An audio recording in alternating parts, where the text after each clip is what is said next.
नमस्कार आपनालोक सकलोके पुनर्बार स्वागतम नाजमाई मजिद बंधुসকল बलकते चाওক আজি 9টা গুৰুত্বপূৰ্ণ খবৰ। प्रथमটো খবৰ गुवाहाटी महानगरीत चाঞ্চল্যকৰ घटना फेसबुक लाइव কৰি চৰম সিদ্ধান্ত ললে মৃন্ময় তালুকদাৰ নামৰ এগৰাকী যুৱকে। गुवाहाटी महानगरीत चाঞ্চল্যকৰ घटना फेसबुक लाइव কৰি চূড়ান্ত সিদ্ধান্ত বাছি ললে এজন যুৱকে। गुवाहाटी महानगरी জৰুডৰ ভাস্কৰ নগৰত সংঘটিত হৈছে এই ঘটনা। ভাস্কৰ নগৰৰ এটা বাসগৃহত এজন যুৱকে বাছি লয় চৰম সিদ্ধান্ত। মৃত 28 বছৰীয়া যুৱকজনৰ নাম মৃন্ময় তালুকদাৰ বুলি জানিব পৰা গৈছে। কি কাৰণে এই চৰম সিদ্ধান্ত ললে সেই কথা এতিয়ালৈকে স্পষ্ট হোৱা নাই। পৰৱৰ্তী খবৰ দিল্লীৰ মুখ্যমন্ত্ৰী অৰবিন্দ কেজৰিৱালক গ্ৰেপ্তাৰৰ বিৰোধিতাৰে দেশজুৰি আম আদমি পাৰ্টিৰ প্ৰতিবাদ। ষড়যন্ত্ৰমূলকভাৱে অৰবিন্দ কেজৰিৱালক গ্ৰেপ্তাৰৰ অভিযোগত দেশজুৰি আম আদমি পাৰ্টিৰ প্ৰতিবাদ। অৰবিন্দ কেজৰিৱালক CBIয়ে গ্ৰেপ্তাৰ কৰাৰ পিছতেই দেশজুৰি প্ৰতিবাদ আম আদমি পাৰ্টিৰ। সমগ্ৰ দেশৰ লগতে গুৱাহাটীতো বাজপেয়ী ভৱনৰ সন্মুখত আপৰ প্ৰতিবাদ। প্ৰতিবাদত অংশগ্ৰহণ প্ৰায় অৰ্ধ শতাধিক আপ কৰ্মীৰ। ষড়যন্ত্ৰমূলকভাৱে অৰবিন্দ কেজৰিৱালক গ্ৰেপ্তাৰৰ অভিযোগ আপ কৰ্মীসকলৰ। ED CBIক বিজেপিয়ে ব্যৱহাৰ কৰিছে। বিজেপিৰ বিৰুদ্ধে এই অভিযোগ উত্থাপন কৰিছে আম আদমি পাৰ্টিয়ে আৰু অতি শীঘ্ৰে অৰবিন্দ কেজৰিৱালক মুক্তিৰ দাবী প্ৰতিবাদকাৰীৰ। পৰৱৰ্তী খবৰ ভাৰতীয় বতৰ বিজ্ঞান কেন্দ্ৰৰ আগজাননী অহা 3 জুলাই পৰ্যন্ত ৰাজ্যত হ'ব প্ৰচণ্ড ধুমুহা বৰষুণ। অসমৰ লগতে সমগ্ৰ উত্তৰ পূৰ্বাঞ্চলত হ'ব মুখলধাৰ বৰষুণ আৰু এই সন্দৰ্ভত ৰাজ্যত জাৰি কৰা হৈছে ৰেড এলাৰ্ট। অসমৰ কোন কোন জিলাত অৰেঞ্জ এলাৰ্ট আৰু ৰেড এলাৰ্ট জাৰি কৰা হৈছে চাওঁ আহক। অহা 3 জুলাই পৰ্যন্ত ৰাজ্যত হ'ব মুখলধাৰ বৰষুণ। এই সন্দৰ্ভত বতৰ বিজ্ঞান কেন্দ্ৰই দিছে আগজাননী। অসমৰ লগতে সমগ্ৰ উত্তৰ পূৰ্বাঞ্চলত জাৰি কৰা হৈছে ৰেড এলাৰ্ট। এই সময়ছোৱাত বৰষুণ ধুমুহাৰ লগতে হ'ব পাৰে বজ্ৰপাত। অসমৰ কোন কোন জিলাত কি এলাৰ্ট জাৰি কৰা হৈছে চাওঁ আহক। কোকৰাঝাৰ, ধুবুৰী, বঙাইগাঁও, কাৰ্বি আংলং, ডিব্ৰুগড়, তিনিচুকীয়াত জাৰি কৰা হৈছে অৰেঞ্জ এলাৰ্ট। লগতে বজালী, তামুলপুৰ, ওদালগুৰি, হোজাই আৰু হাইলাকান্দিত জাৰি কৰা হৈছে ৰেড এলাৰ্ট। আৰু এই জিলাসমূহৰ বাহিৰে অসমৰ বাকী জিলাসমূহত জাৰি কৰা হৈছে য়েল্লো এলাৰ্ট। দৰ্শকসকল আৰু বহুতো গুৰুত্বপূৰ্ণ খবৰ আছে। তাৰ আগতে আপোনাক জনাওঁ যে যদি আপুনি এতিয়ালৈকে এইটো ভিডিঅ'ত লাইক কৰা নাই তেন্তে এতিয়াই ভিডিঅ'টোত লাইক কৰি দিয়ক আৰু এনেকুৱা ধৰণৰ ভিডিঅ'সমূহ নিতৌ চাবলৈ চেনেলটো ছাবস্ক্ৰাইব কৰি কাষত থকা বেল আইকনটো প্ৰেছ কৰি ৰাখক। পৰৱৰ্তী খবৰ যোৰহাটবাসীক চূড়ান্ত অপমান বিজেপিৰ বিধায়ক ৰূপজ্যোতি কুৰ্মীৰ। ৰূপজ্যোতি কুৰ্মীৰ মন্তব্য কেৱল টকাৰ বাবেহে গৌৰৱ গগৈক ভোট দিছিল যোৰহাটবাসীয়ে। 8,500 টকাৰ সন্মুখত ধলিচাত অৰুণোদয় লাখপতি নিযুত মইনা আঁচনি। নিৰ্বাচনৰ ফলাফল ঘোষণাৰ একুৰি 5 দিনৰ মূৰত যোৰহাটৰ পৰাজয়ক লৈ এই মন্তব্য বিধায়ক ৰূপজ্যোতি কুৰ্মীৰ। যোৰহাটত গৌৰৱ গগৈৰ বিজয়ক লৈ বিস্ফোৰক মন্তব্য বিজেপিৰ বিধায়ক ৰূপজ্যোতি কুৰ্মীৰ। বিধায়ক ৰূপজ্যোতি কুৰ্মীয়ে মন্তব্য কৰি কয় যে খটাখট শব্দৰ বাবেই যোৰহাটত পৰাস্ত হৈছে বিজেপি।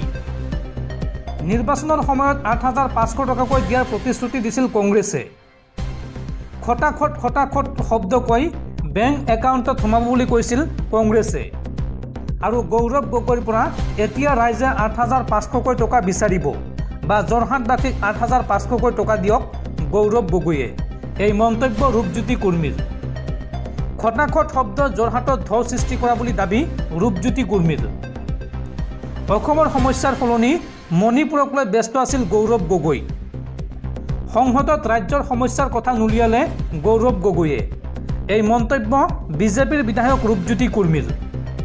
উল্লেখযোগ্য যে অৰুণোদয় আঁচনি, লাখপতি আৰু নিযুত মইনা আঁচনিয়ে কাম নিদিলে যোৰহাটত।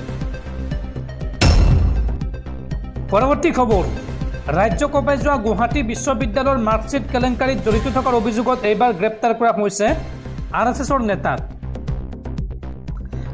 নীটৰ প্ৰশ্নকাকত ফাদিল হোৱাৰ মাজতে বিতৰ্কলৈ আহিছে গুৱাহাটী বিশ্ববিদ্যালয়।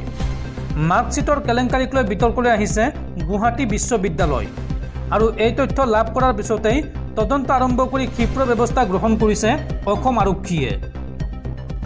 গুৱাহাটী বিশ্ববিদ্যালয়ৰ মাৰ্কশ্বিট কেলেংকাৰীত জড়িত থকাৰ সন্দেহত বৰপেটা ৰোড থানাৰ আৰক্ষীয়ে 9জন লোকক ইতিমধ্যে গ্ৰেপ্তাৰ কৰিছে। বিভাগীয় কৰ্তৃপক্ষই জনোৱা মতে আৰ্থিক লেনদেনৰ জৰিয়তে ছাত্ৰ-ছাত্ৰীৰ মাৰ্কশ্বিটত অবৈধভাৱে নম্বৰ বৃদ্ধি কৰা হৈছিল। বৃহস্পতিবাৰে বৰপেটাত মুখ্যমন্ত্ৰী ডক্টৰ হিমন্ত বিশ্ব শৰ্মাই পৰিস্থিতিৰ গুৰুত্বৰ ওপৰত আলোকপাত কৰি এই বিষয়টো সন্দৰ্ভত ভাষণ দিয়ে। তেওঁ নিশ্চিত কৰে যে অসম আৰক্ষী আৰু CIDয়ে যৌথভাৱে এই গোচৰৰ তদন্ত কৰি আছে, যাৰ ফলত এই পৰ্যন্ত 8জন অভিযুক্তক গ্ৰেপ্তাৰ কৰা হৈছে। কিন্তু পিছত এই ঘটনাত আৰু এজন লোকক আৰক্ষীয়ে গ্ৰেপ্তাৰ কৰে। এই ঘটনাত আৰু বহু লোক গ্ৰেপ্তাৰ হোৱাৰ সম্ভাৱনা আছে।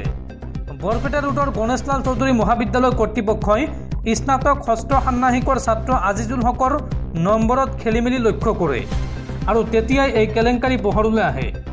লগে লগে বৰপেটা ৰোড আৰক্ষী থানাত এটা গোচৰ ৰুজু কৰা হয়। ইফালে মাৰ্কশ্বিট জালিয়াতিৰ গোচৰত গ্ৰেপ্তাৰ কৰা হৈছে এজন RSSৰ নেতাক। মাৰ্কশ্বিট কেলেংকাৰীত জড়িত RSSৰ নেতাজন হৈছে শিৱতোষ মাহাতো। তেওঁ ধুবুৰীৰ বাসিন্দা। তেওঁ ধুবুৰী আইন মহাবিদ্যালয়ৰ কম্পিউটাৰ বিভাগৰ অধ্যাপক। শুকুৰবাৰে বিয়লি বৰপেটা আৰক্ষীয়ে গ্ৰেপ্তাৰ কৰে শিৱতোষক। আৰক্ষীৰ মতে গণেশলাল চৌধুৰী মহাবিদ্যালয় কাণ্ডৰ সৈতেও শিৱতোষ জড়িত আৰু CIDয়ে তেওঁৰ বিৰুদ্ধে তদন্ত অব্যাহত ৰাখিছে। পৰৱৰ্তী খবৰ, পুনৰ 14 দিনৰ বাবে ন্যায়িক জিম্মালৈ প্ৰেৰণ দিল্লীৰ মুখ্যমন্ত্ৰী অৰবিন্দ কেজৰিৱালক। দিল্লীৰ ৰ'জ এভিনিউ আদালতে 14 দিনৰ বাবে ন্যায়িক জিম্মালৈ প্ৰেৰণ কৰিছে অৰবিন্দ কেজৰিৱালক। শনিবাৰে আদালতত হাজিৰ কৰোৱা হৈছিল অৰবিন্দ কেজৰিৱালক। উল্লেখযোগ্য যে দিল্লীৰ সুৰানীতি কেলেংকাৰী গোচৰত কাৰাগাৰৰ ভিতৰতে CBIয়ে গ্ৰেপ্তাৰ কৰিছিল অৰবিন্দ কেজৰিৱালক। পৰৱৰ্তী খবৰ, হিমন্ত চৰকাৰৰ বুলডোজাৰ নীতিৰ বিৰুদ্ধে এইবাৰ গুৱাহাটী উচ্চ ন্যায়ালয়। জাগিৰ ৰোডত প্ৰশাসনৰ উচ্ছেদত স্থগিতাদেশ গুৱাহাটী হাইকোৰ্টৰ। জাগিৰ ৰোডত প্ৰশাসনৰ উচ্ছেদত স্থগিতাদেশ গুৱাহাটী উচ্চ ন্যায়ালয়ৰ। 15 জুলাইলৈকে উচ্ছেদ চলাব নোৱাৰিব আৰক্ষী প্ৰশাসনে। উল্লেখযোগ্য যে প্ৰায় 1500 পৰিয়ালে বাস কৰি আহিছিল ৰেলৱেৰ মাটিত আৰু মাত্ৰ এসপ্তাহৰ জাননী দি উচ্ছেদ চলাইছিল প্ৰশাসনে।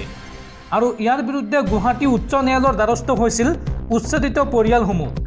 আৰু এই গোচৰৰ শুনানি গ্ৰহণ কৰি গুৱাহাটী হাইকোৰ্টৰ ৰায়দান 15 জুলাইলৈকে উচ্ছেদ চলাব নোৱাৰিব উক্ত স্থানত। পৰৱৰ্তী খবৰ, ৰাজ্যৰ মিয়া মুছলমানক লৈ পুনৰ বিস্ফোৰক মন্তব্য মন্ত্ৰী জয়ন্ত মল্ল বৰুৱাৰ।